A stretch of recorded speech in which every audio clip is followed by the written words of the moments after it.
Chapter 2, The Slaves. Begin all acts and thinking by using El Kaloum the All. Tablet 1. A mission to the planet Earth. 19 times 10 equals 190. Part 2. Think and remember where you came from. You are the original seed of what you call gods. You were taught to call us gods by the malevolent disagreeables, the Luciferians, the serpent people, the human beast. They have influenced the minds of our leaders, either by the appearance in physical form, as in the case of a Venerian, Walla Valiant Four's own, who was known to us as Master Farad Muhammad, 1877 to 1934 AD, who came to us as a god from Saudi Arabia, Middle East, to seek out the lost tribe of Shabazz, and to teach them knowledge, wisdom and understanding. Up and above all these great men, disagreeableness crept in the form of misinterpretation, to misguide you off the path. And we call out, guide us to the way of the ones who stand straight, the way of those who you have bestowed your grace, and not the ones who have been cursed, nor of those who have gone astray. Remember your olive green parents from long ago, the woolly haired beings 9 ether, 9 to the 9th power of 9, our kingly crown, visitors to this solar system from the planet Risk. Remember our dark reddish brown skin, copper tone perfected in green, as the greenest of olives, because of the melanin that is within our genetics, which we have coated in our genes, the true Nubians, or new beings, you melanites, and your way of life, Nwapu, sound right reasoning. We are your original etheric parents, the Etherins that have returned in flesh just for you. You must know that in the lunar logging of the 5th point, in the month of May, when the planet called Gaia, a living organism, positioned itself in the location of the revolution of the planet Earth in the year 2000 AD of the Gregorian calendar, and the gate in which you refer to as heaven, and this great vortex when it opened in 2003 AD of the Gregorian calendar, and the planets will have realigned themselves. In the day of 55-2000, the Garabet cherubims will be excused, and their flaming swords shall sway from the tree of eternal life, and it shall open once again the throne of Anu. In the 9th month of December, in the year 1997 of the Gregorian calendar, on the solar calendar, which is used throughout most of the world, and was sponsored by Pope Gregory XIII in 1582 AD as a corrected version of the Julian calendar, which was introduced by Julius Caesar's astronomers in Rome in 46 BC, have a year of 12 months and 365 days, and a leap year of 366 days every 4th year.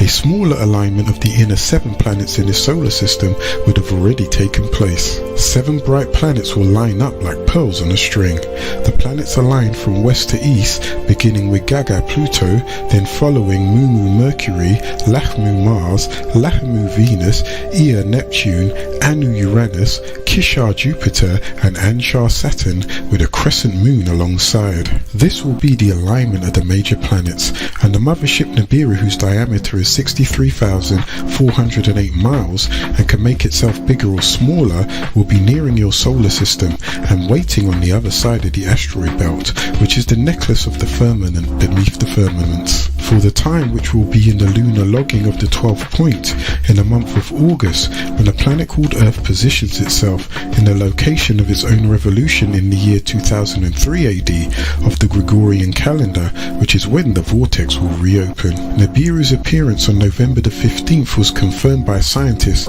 with the coming of the comet named Hale-Bopp, after its discoverers Alan Hale and Thomas Bopp in the year 1996. Due to the size of Nibiru, which is 63,408 miles, if it was to come too near to your planet, its gravitational pull will begin to tear away parts of Tiamat and cause the other planets on this side of the asteroid belt to draw into each other. So Nibiru stays on the other side of the asteroid or firmament, where the planets Jupiter, Saturn, Uranus, Neptune and Pluto are. It is then that the Shams passenger crafts will reach the planet Earth, coming forth to you for the rebirth of the elite few, the 144,000 from the moon base forming the 6-point star and crescent moon in the sky as your sign. On Nibiru you had 400 species, broken up into 3 sets of 144,000. You had the Igigi, the Denier, the Riskians, and many mixed species from different star constellations. The Christians later took the concept of the 144,000 and the rapture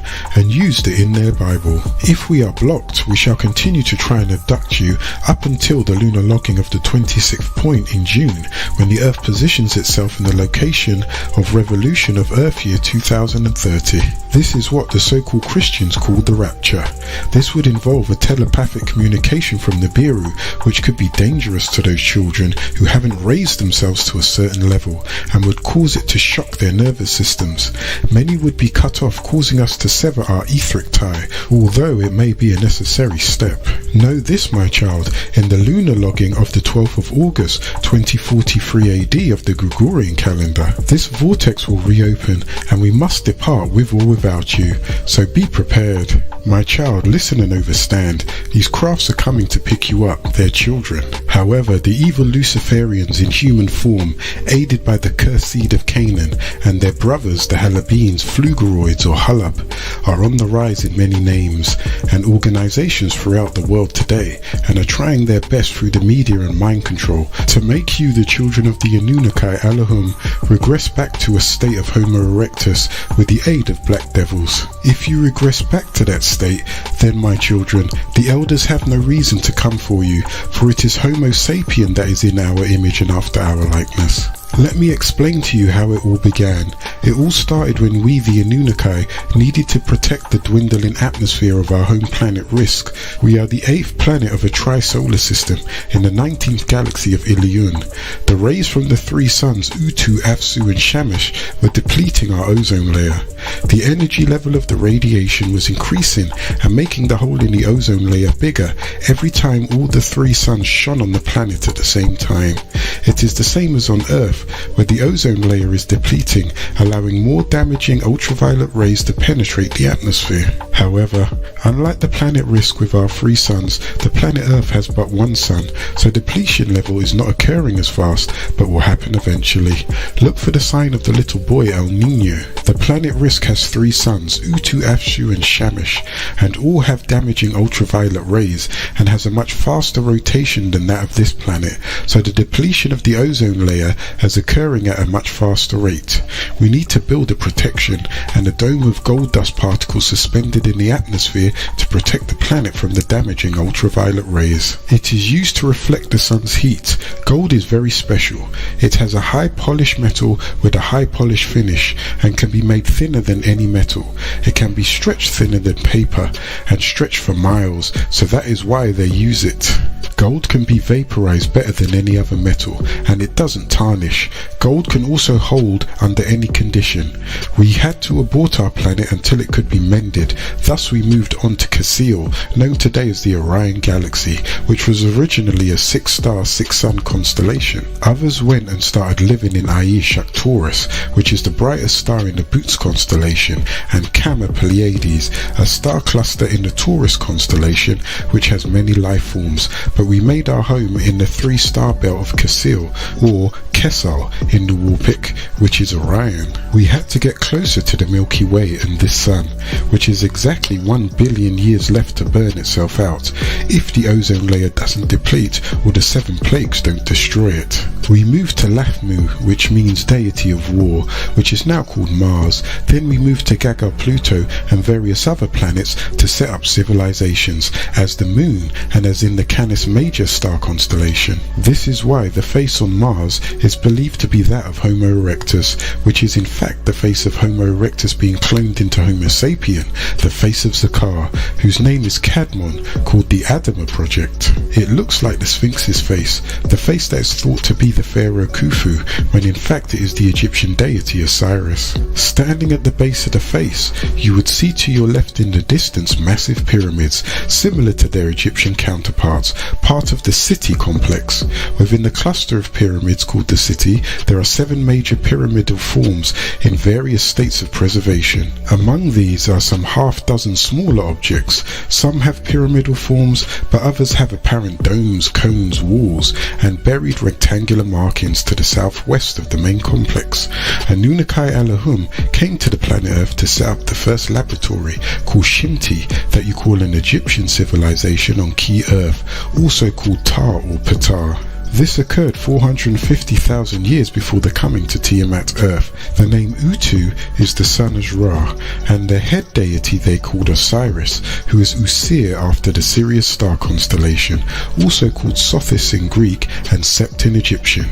We the Anunnaki originally came here to the planet Earth to mine for gold that we would take back to our planet Risk. First we sent Ramadians, who built androids which are machines that are almost humans called robotoids, robotic machines. Then biological graftation was added, needed for thinking beings to complete the mission.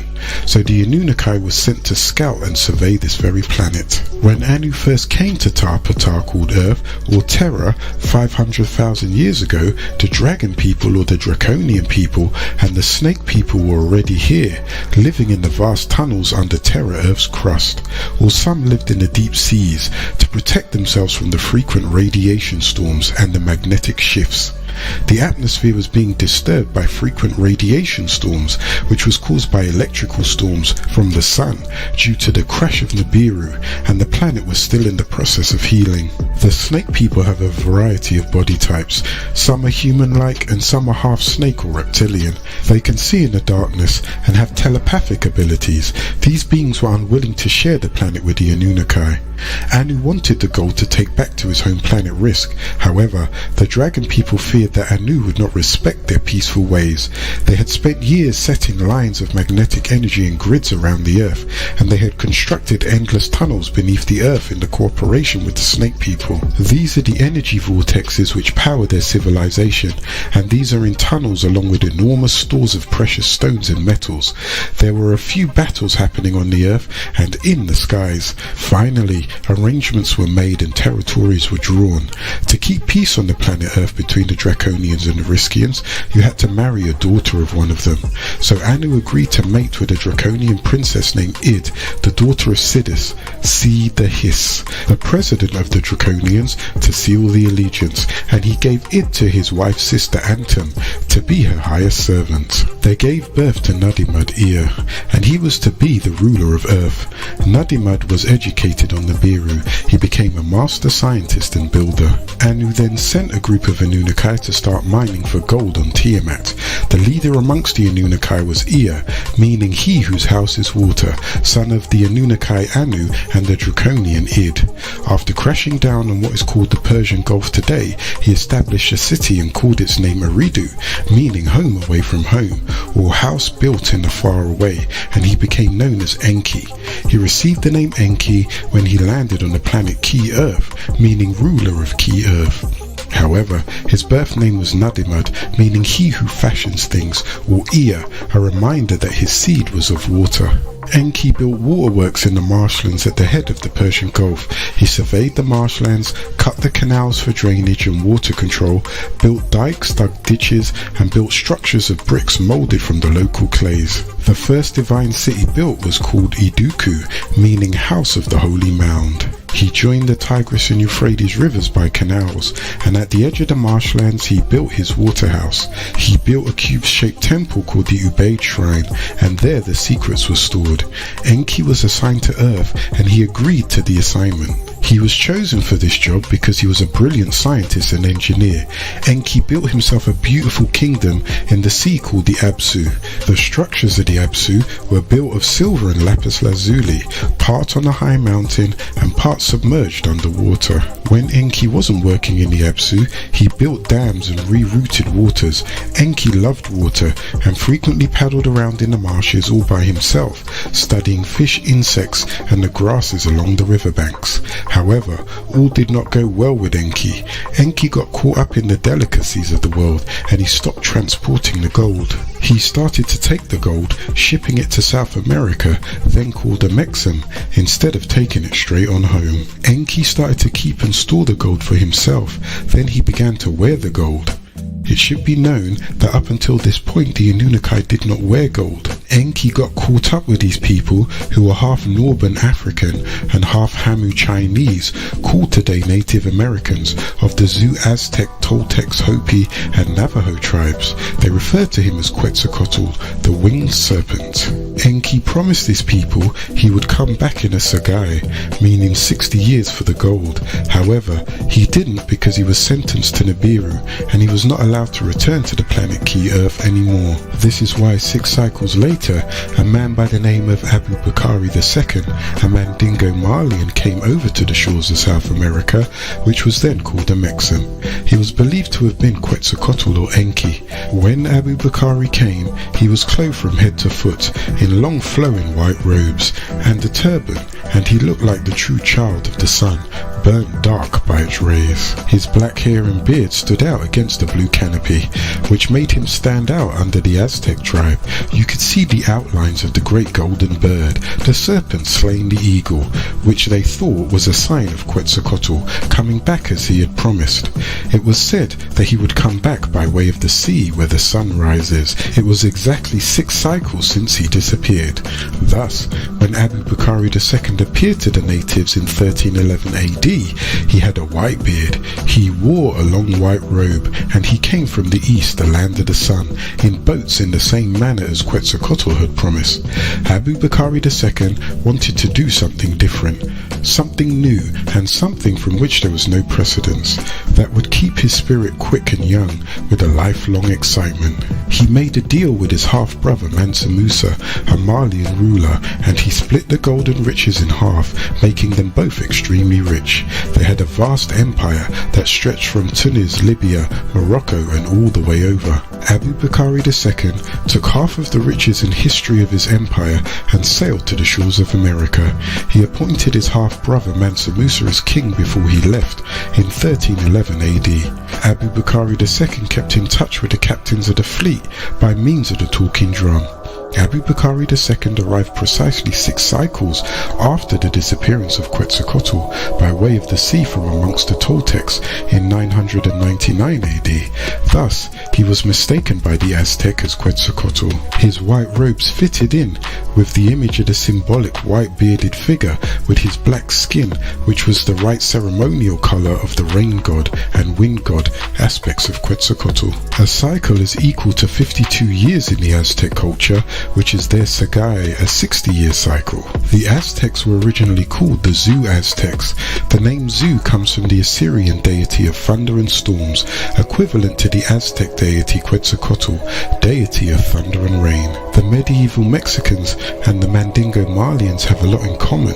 For example, the plumed serpent motif of ancient Mexico and the feathered serpent cult in medieval Mali. In medieval Mali, the equivalent of Quetzalcoatl is the Zari of the Bambara, the tribe of the Mandingo from which Abu Bakari came from. The Dazari is the protector of the village, the beneficent spirit whose sacred animal is a snake. The Feast of the Dazari takes place at the beginning of the year, like that of Quetzalcoatl. The Dazari hold a dancing ceremony called the Kor, in which the dancers wrap themselves in thorns or lacerate their breasts and armpits. Some beat themselves with the long flexible scourges. In the Quetzalcoatl ceremony, the same self-chastisement and the use of thorn pricking occurs. In both the Mexican Quetzalcoatl and the Mandingo Dazari worship, these thorn prickings and whippings were designed to bring blood out in drops. This blood drop symbolized the falling of raindrops. Now, 4 cycles later, a man by the name of Hernando Cortés, also known as Hernan Cortés, and his band of bearded conquistadors landed from Cuba, not far from the same spot. Montezuma II, the Aztec ruler, received first-handed reports of the visitors which accorded closely with Toltec tradition of Quetzalcoatl's return. Cortés came at the end of one of their 60-year cycles in March of 1519 AD, when he sailed along the coast of the Yucatan and landed in Mexico. Those innocent people, the Aztecs, thought him to be Enki returning, as their ancestors had predicted for thousands of years. Some also thought him to be Quetzalcoatl, the winged serpent, because Cortés fit the appearance of one of the Aztecs' prophecies of the bearded legendary god king. He was received with honor. His soldiers were allowed to roam through the city at their pleasure, and they found a lot of gold and other treasures in the storehouses. Cortés, born in 1485 to 1547 AD, explored the coast of Mexico, finally stopping near modern Veracruz, where he founded a city in order to legitimize his expedition. People were trying to conquer Mexico from the natives of that land. This is why Cortés was there in Mexico. After gaining important information regarding the political situation in the highlands of Mexico, Cortés marched inland and made an allegiance with the Native Americans of the Tlaxcala, who were the traditional enemies of the Aztecs. He began to pose as Quetzalcoatl. The natives believed that this legendary ruler and deity would eventually return to Mexico from the east. Thus, Montezuma II, the reigning Aztec king, was too mystified to organize a resistance, and the Spaniards entered Tenochtitlan, city of Tenoch, named in honor of their ancestors who came from the Pacific, the Aztec capital, unopposed in 1519 AD. This was a stepping stone to Cortés's eventual conquest of Mexico. Thus, thinking Cortés was Quetzalcoatl, they turned over all the gold to him, showing him and his crew the massive amount of gold stored in the underground caverns in what is called Ecuador today. Cortés was easily thought to be Enki because he was 6 feet tall and he had a beard like the description that they had of Enki, when in fact he was not Enki. He was a Spaniard of European descent, part of a larger plan to deceive the Native Americans out of their gold. Enki's restrictions from returning to Earth, he did not like that, but was forced to comply. Since all did not go well with Enki, the transportation of gold had been slowed up. Thus, my child, more Anunnaki was sent. They came down in groups of 50s. One of the groups was led by Murdoch, meaning leader of the deities, son of Enki, and Damkina, blood of the 50 Earth. She was a faithful wife. The plan that Enki had, which was to extract gold from the seawaters by the laboratory-like process, did not work as well as expected. However, the gold was still badly needed, and the Anunnaki faced a tough decision. To abandon the project was out of the question. They had to find a new way of getting the gold, which was through mining. By then, the Anunnaki knew there was a lot of gold in the Apsu, the primeval source, or the Zuab. Apsu was also called Monadapa, located in what is now called Zimbabwe, formerly Rhodesia near South Africa, which was then called Rafali. However, the African gold had to be extracted from the depths of the earth through mining, and the Anunnaki had to go from the easy water treatment process to the hard toil process, which was to extract the gold from below the surface of the earth. They called it the Abaddon. By that time, Enlil, meaning ruler of the skies, or Nanamnar, meaning the light of the fish, which was his other name, son of Anu and Antum, was sent down to take charge of the Earth mission and to organize the gold deliveries to Nibiru. This caused a rivalry and jealousy between the two brothers Enki, god of the earth, and Enlil, god of the heavens, who were sons of Anu, the Most High God. The male species of the dragon people didn't want to cooperate with brother Enlil. They naturally preferred Enki, as he was one of them, being the son of a Draco, or a being from the Draco star constellation. His mother Id was a Draconian. There were many strands and breeds of Dracos. One commonly known as the Vulcans, that were living in the seas, also known as the Maldekians, lived in the Bermuda Triangle, in Mu and Atlantis, not to be mistaken with the other type of Maldekians called the Primitives. The Vulcans that lived in the sea were from the Mizar constellation, which is also referred to as Zeta Reticuli. They originated from the planet Maldek. However, their planet was destroyed, some took residence on the planet Earth, while others took residence in the constellation Draco and Zeta Reticuli. One group were known as the Primitives and one were known as the Dragon or Draco. Both of these beings were testing with humans in hope of breeding a more humanoid type being to take over the planet Earth. The Primitives from the Bermuda Triangle, sometimes called Atlantis, refused to cooperate and surrender to their ancestors. The ones who came in were hoping that the Primitives from the Bermuda Triangle would accept the old ways from which they lived on the planet Maldek and follow their old leadership. However, they were wrong, so there has been a battle going on the planet Earth, beneath it and interdimensionally, between the two groups of reptilians and greys. One group is set on evacuating the planet Earth and taking control of it by imprisoning human beings and using them as food, which are the Primitives. The other group is interested in the divining humans by breeding the genes into the humans. This is the group that Id, mother of Enki, came from. The word Zeta is the sixth letter in the Greek alphabet. The early letter Zeta was originally an I. The Greek alphabet came from the Phoenicians. The letter Z is the replica of the cobra snake, which resembles the symbol of the Zeta Reticulans. The letter Zain Z is the seventh letter of the Hebrew alphabet, and it means weapon. In the Canaanite language, they use the letter Z, also means weapon. The letter Z is the 11th letter of the Ashuric Syriac Arabic alphabet. As a numeral, Zain denotes 7. Another type of draconian species is called gargoyles that have special wings, which are flaps of skin supported by long ribs of the dracona. They can be folded back against the body. It is obvious that the qualities have been ascribed to vampires. Take a close look at this word vampire. Empires. So what do you get? Vulcan Empire. The male species of gargoyles are also called Valkyria, and they have the ability to fly. They nurture eggs, and the females just lay them. These beings are also known as the dragon race, and the symbology usually includes the winged serpent. There are elements of their species which do not have wings, called the soldier class and the scientist. There are many different breeds of draconians, just as there are many different breeds of humans. The draconian women loved Enlil because he was bringing down groups of Anunnaki men to Ki, which gave them the opportunity to copulate with them. The leader amongst the draconians, Sidious, felt that if they mixed their seed with other beings, then they would be included in the Interplanetary Confederation. However, whatever decisions Enlil made, Enki disagreed with. This caused chaos in Ki. However, Nadimad Enki's and Anamnar Enlil's disagreement began with Antum, the wife and half-sister of Anu, who gave her highest servants Id to her husband Anu to bear him a child. Antum gave Id to Anu because she could not beget children. Id and Anu had a son named Nadimad, later to be called Enki, who was the firstborn son of Anu. A messenger came to Anu to tell him that Antum would bear a child, whose name would be Nanamnar, later to be called Enlil. Antum had given birth to Enlil, and after some time Antum became jealous of Id's relationship with Anu, so she asked Anu to put Id and a child out. Anu complied and sent Id and Enki to Eridu, referred to as the desert. Id went to live with her people in the underground tunnels of the earth. This made Enki angry. By Nibirian rules of succession, Enlil became the legal heir instead of Enki, so Enki believed that Enlil stole his birthright.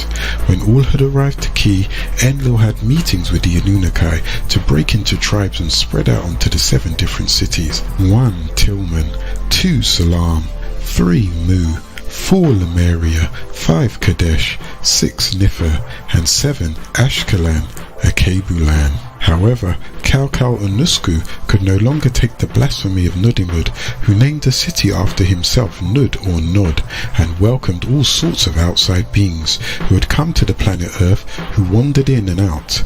He called them aliens and set up laws and borders with restrictions, creating the first immigration laws. Enki gave many khutbahs, sermons, that were supposed to be a moral builder to prepare the Anunnaki for this new frontier.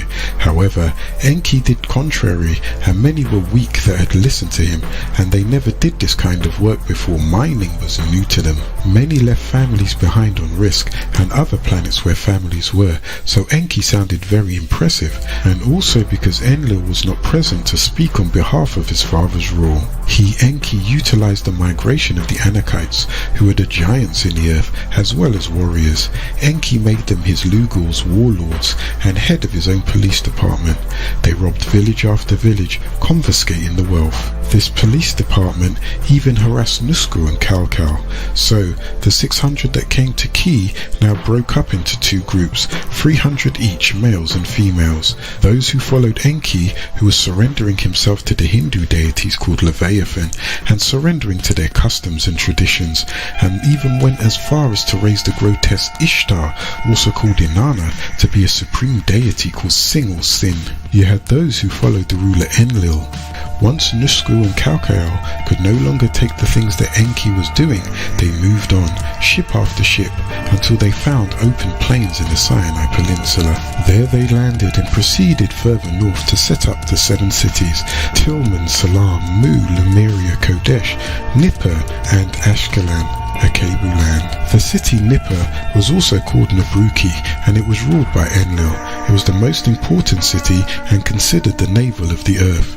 This is where he built the Digra, or sacred chamber, where he kept the tablets of rule, the Akasha records, and Duranki, the bond of heaven and earth. The Duranki was a communications satellite station built to be used as a bond between the Anunnaki living on the planet Earth and those that manned the craft Nibiru, the Igigi. He also built a place called Larsa, meaning seeing the red light, to keep a close relationship between the Anunnaki and the Igigi. The Igigi are the beings that stayed in the skies and manned the craft Nibiru when the Anunnaki came down to Ki Earth. The word Igigi means those who stayed in the skies, and the Sumerians translate it as those who see and observe. The Igigi remained in constant orbit around the planet Tiamat, Earth, acting as intermediaries between Earth and Nibiru. So now we have two separate societies of Anunnaki on Tiamat, planet Earth: the Democrats, who have become agreeable, and the Republicans, who have become disagreeable, and live in the 7 cities: 1 Sippur, 2 Kish, 3 Kutha, 4 Shurapak, 5 Urak, 6 Isin, and 7 Eridu. Enlil set up a democracy from the French democratie, from the late Latin democratia, from the Greek demos, meaning people, and the government was set up as their original home on planet Risk was ruled. Enki set up a republic from the French République, from Old French from Latin Republica, res thing, publica feminine of publicus, meaning of the people, to repopulate the planet Earth. He told the Anunnaki that he would bring their families back together so that they can rule the planet. Thus, they had the administrators and workers. The people of Enlil wore nose rings in their right nostril, and the people of Enki wore gold earrings in their right ear. However, the ruler of the groups wore both nose rings and earrings in their left ear when there was peace and happiness. The women wore it both in the nose and in both ears. This was passed down from generation to generation. The people of Enlil became the Ishmaelite tribe of today, and the people of Enki became the Israelite tribe of today. This created 2 castes of 4 groups of people that were to work the actual mines called laborers, and 3 groups that were to work the laboratory, processing all these materials, logging, charting and managing. So in time, after many years of living on the planet Ki, many problems arose. A revolt was starting in the lower mines amongst the lower class of Anunnaki, and it was bothering the higher class. The Anunnaki were complaining that the work was too hard and tiresome.